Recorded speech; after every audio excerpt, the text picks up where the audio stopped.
News చూస్తున్నాం. కోల్కతాలోని RG Kar medical college hospital trainee వైద్యురాలపై అత్యాచారం కేసులో సుప్రీంకోర్టులో కీలక పరిణామం చోటు చేసుకుంది.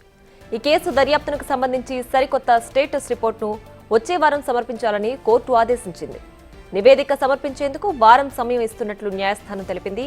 ఈ కేసు విచారణను వచ్చే మంగళవారానికి కోర్టు వాయిదా వేసింది.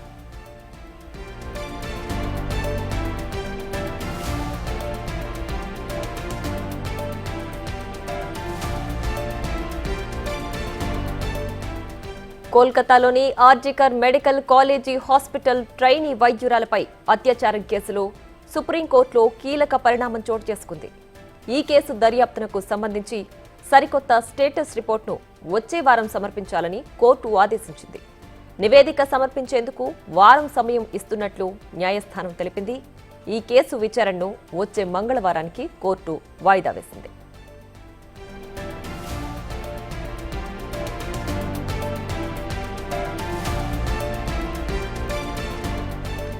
మరింత సమాచారం మా ప్రతినిధి శివ ఫోన్ లైన్ లో అందిస్తారు. శివ, చెప్పండి, ఆర్జికల్ మెడికల్ కాలేజ్ ట్రైనీ కేసుకు సంబంధించి ప్రస్తుతం ఉన్న అప్డేట్ ఏంటి? వచ్చే మంగళవారానికి వాయిదా వేసిన కోర్టు పూర్తి డీటెయిల్స్ ఏంటి?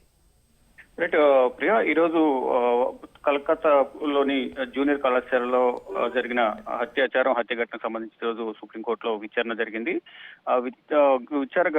కోల్కతా అత్యాచార ఘటనపై విచారణ సందర్భంగా సుప్రీం ధర్మాసనం కొన్ని కీలక వ్యాఖ్యలు చేసింది. అయితే సుప్రీంకోర్టుకు నివేదిక సిబిఐ సమర్పించింది. అత్యాచారం అనంతరం పరిణామాలపై ప్రభుత్వ నివేదికను సమర్పించినట్టు తెలుస్తుంది. ఇక ఫారెన్సిక్ నమూనాలను కూడా ఎయిమ్స్ కు పంపుతున్నట్లు సిబిఐ సుప్రీం ధర్మాసనానికి తెలిపింది. వారంలో స్టేటస్ రిపోర్టు ఇవ్వాలని సిబిఐకి సుప్రీం ధర్మాసనం ఆదేశాలు జారీ చేసింది. వైద్యుల భద్రత కోసం తీసుకున్న చర్యలపై అలాగే స్టేటస్ రిపోర్టు ఫైల్ చేసిన బెంగాల్ ప్రభుత్వం దానికి సంబంధించిన వివరాలు కూడా సిబిఐ సుప్రీం ధర్మాసనం తెలియజేసింది. ఇక తదుపరి విచారణ అనేది వారం పాటు వాయిదా వేసింది. అయితే యథావిధిగా గతంలో ఏదైతే వైద్యులు ఈ అత్యాచార ఘటనకు సంబంధించి నిరసన తెలియజేస్తున్నారు ఆర్జికర్ హాస్పిటల్, వారందరూ కూడా తిరిగి వృద్ధిలో చేరాలంటూ కూడా సుప్రీం ధర్మాసనం ఆదేశాలు జారీ చేసింది. అయితే ఎవరైతే నిందితులు ఉన్నారో, దీంట్లో ఆరోపణలు ఎదుర్కొంటున్నారో, ఇప్పటికే శిక్ష అనుభవిస్తూ ఉన్నారు, సిబిఐ కస్టడీలో ఉన్నారు. ఆర్జికర్ మాజీ ప్రిన్సిపల్ సందీప్ ఘోష్ సిబిఐ కస్టడీలో ఉన్నారు. ఇంకా విచారణ కొనసాగుతుంది. గతంలో అత్యాచార ఘటనకు సంబంధించి పోలీస్ వాలంటీర్ ఎవరైతే ఉన్నారో తనను కూడా అదుపులో తీసుకునే నేపథ్యంలో ప్రజెంట్ పోలీసులు అదుపులో ఉన్నారు.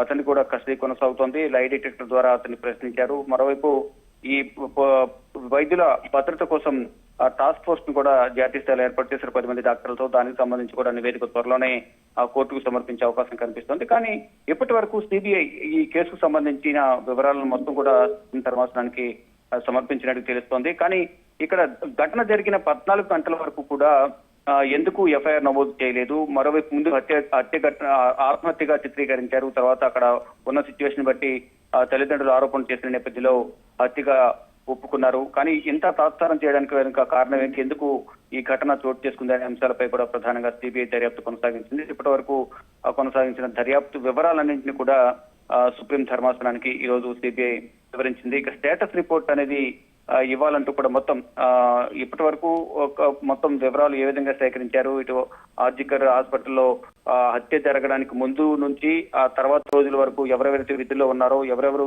లీవ్ లో ఉన్నారో, మొత్తం అందరి ఫోన్ రికార్డ్స్ అన్ని కూడా వివరాలు సేకరించాలనేది ప్రధానంగా సిబిఐ యోచిస్తుంది. దానిలో భాగంగా దానికి సంబంధించిన స్టేటస్ రిపోర్ట్ అంతా కూడా సబ్మిట్ చేయాలనేది సుప్రీం ధర్మాసనం ఆదేశాలు జారీ చేసింది. దానిలో భాగంగానే ఒక వారం రోజుల పాటు మరొక వారం సిబిఐకి అయితే గడువు ఇచ్చింది. ఈ గడువు వారం రోజుల్లో ఒక స్టేటస్ రిపోర్ట్ అనేది సబ్మిట్ చేయాలంటూ కూడా సుప్రీం ధర్మాసనం సిబిఐకి ఆదేశాలు జారీ చేసింది. Priya. Right Shiva, thanks for the updates.